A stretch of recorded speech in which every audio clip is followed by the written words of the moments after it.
making the second title defense against undefeated mandatory challenger Carlos Frisco. Ford center Errol Spence Jr.'s childhood dream has come true.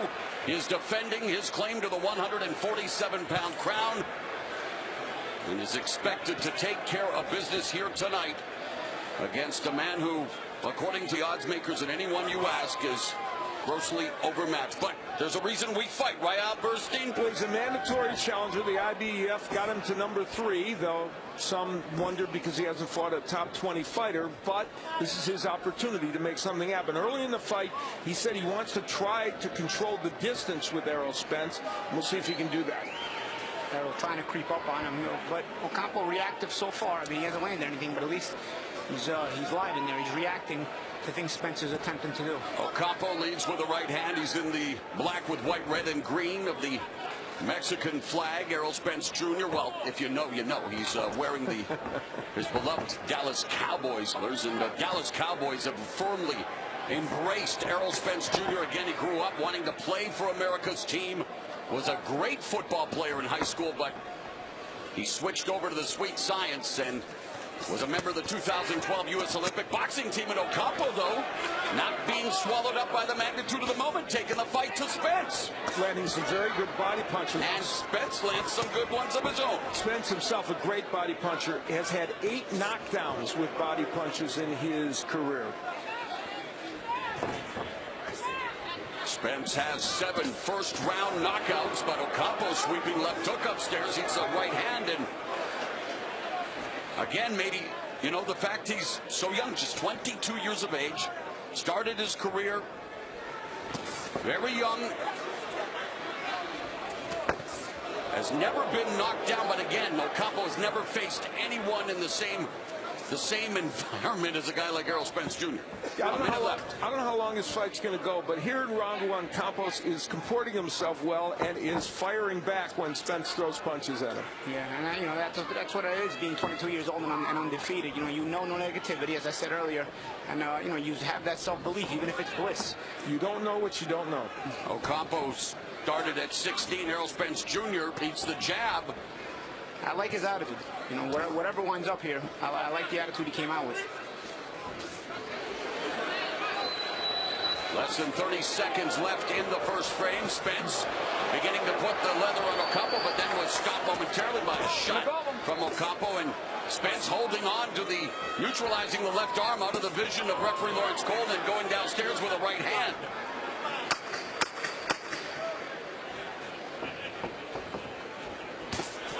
So far, Carlos Okampo saying, I'm not going to go quietly into the good night. I spoke too soon.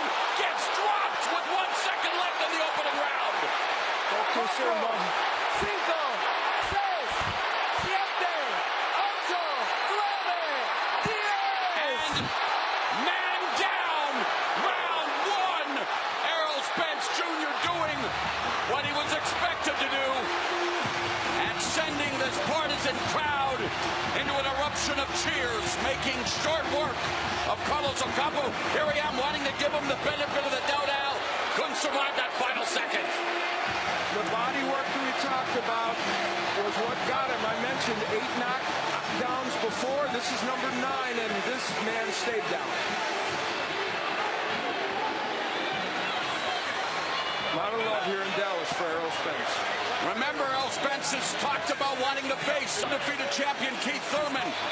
Gone on record as saying he would love to face the winner of Danny Garcia versus Sean Porter. We know that Terrence Crawford is now at 147 looking to stake his claim. But Errol Spence Jr., and again, overmatched mandatory challenger, Errol Spence Jr. records his 21st knockout, his 8th first-round stoppage.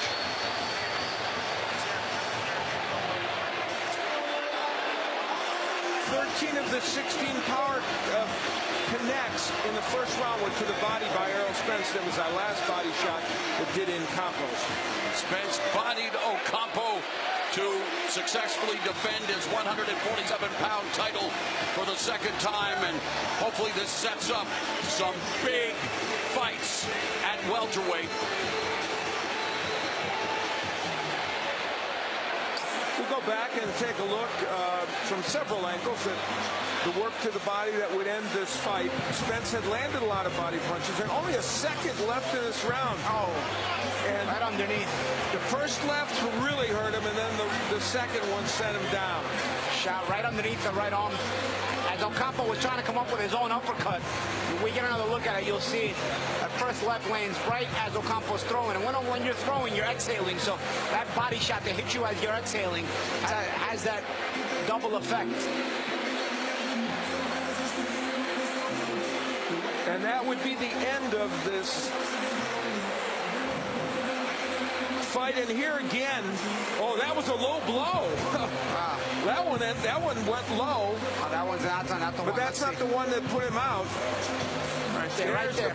There's the punch there. You can see it right there. That one was the one that did him in, and right inside the elbow. Yeah.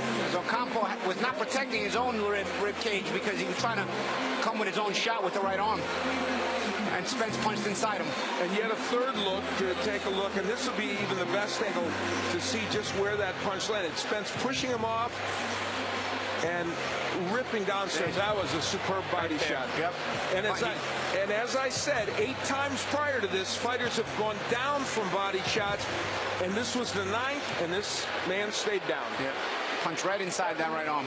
Well-timed shot. Errol Spence Jr.'s body of work exemplified by his body work. I seem to have heard someone say that once upon a time. And here in round 1, Errol Spence Jr., the Lone Star, returns successfully as expected, and even he said he wanted to get his mandatory challenger out of the way. And there's Jay Jones, the owner of the Dallas Cowboys.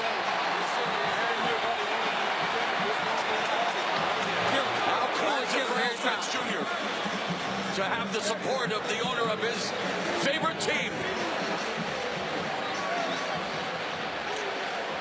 Here's Jimmy Lennon Jr.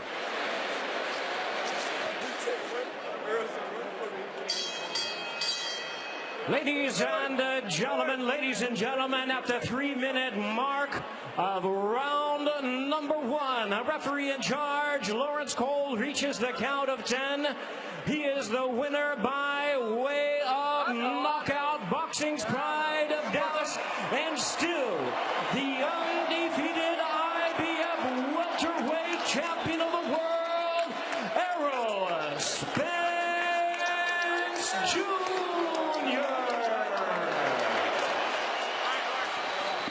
The truth takes care of business in front of this adoring crowd. And let's go back to Jim Gray. All right, Mo, thank you very much.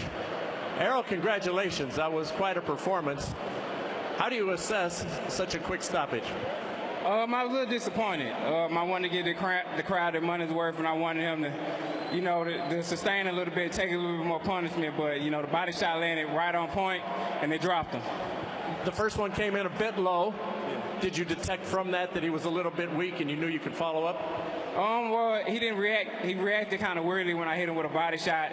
He kind of bounced back a little bit, so I knew that if I hit him again, he'd probably drop or he probably would react again the wrong way. And then I would just keep going to the body. That's my game plan anyway. I'm the body snatcher. So when you do something this quick, the body snatcher, that's good. So when you do something this quick, is it satisfying or is it a bit frustrating? It's a little bit satisfying. I'm a little satisfied, but I want to get the crowd their money's worth. They come out here to support me. You know what I'm saying? This is a big event, and we'll definitely be back. We'll definitely be back. Maybe after I unify some titles, we'll come back here again and make this an annual thing where I'm fighting here. All right, before we talk about what's next, let's take a look here at the fight, very brief as it was. Tell us, from your vantage point, what you saw and how you were able to take advantage of these body shots. Here comes the first one. Right there in the solar plex, and I went on the outside because he kept ducking. He was trying to come underneath. And that's my game plan anyway when I come on that side, to check the body and see how he reacts in the first round. And if he reacts weirdly, I keep going to the body and keep breaking her down. Now, you get a fight here at the Star. Growing up, you've told us many times you wanted to be a Dallas Cowboy. You got out of football, got into boxing. Now you're performing in front of the Dallas Cowboys. And this gentleman right here, Hall of Famer Jerry Jones, what was this moment like for you? Oh, this moment is great, man. This is a dream. I mean, I wanted to play for the Dallas Cowboys. Now I'm fighting in front of the Dallas Cowboys, fighting in front of Jerry Jones, the owner. And, man, this is a dream come true. We definitely be back and make this an annual thing. I thank you for letting me use your arena and just promoting me. And I appreciate that a lot. Thank you to the whole Dallas Cowboys organization. Aaron, you make the Cowboys, you make sports proud tonight. This room was full of Dallas Cowboy football players supporting you. They share your passion. I saw a guy in this ring that knew what he wanted. I know what he wants, okay? We all saw that. When you knock a man out by hitting him right on the side of his back, you're bad to the bone, all right? Jerry, you've won 3 championships as the owner. How does this guy compare on a championship level to what you've achieved? Well, I love his awareness. He's aware of his sport. He had a plan from the beginning. He is exceptionally gifted. He has a family that are behind him.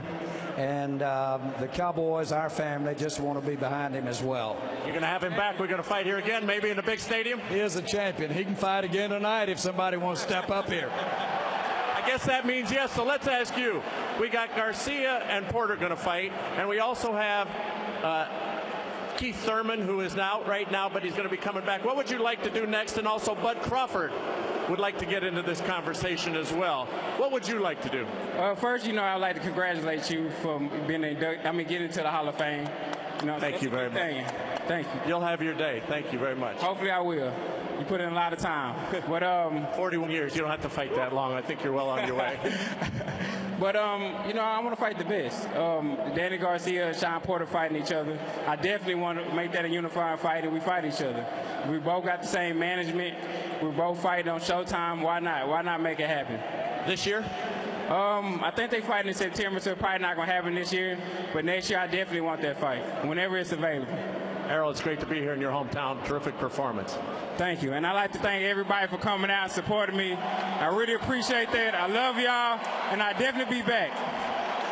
Errol, thank you. All right, let's go back upstairs to Brian Custer.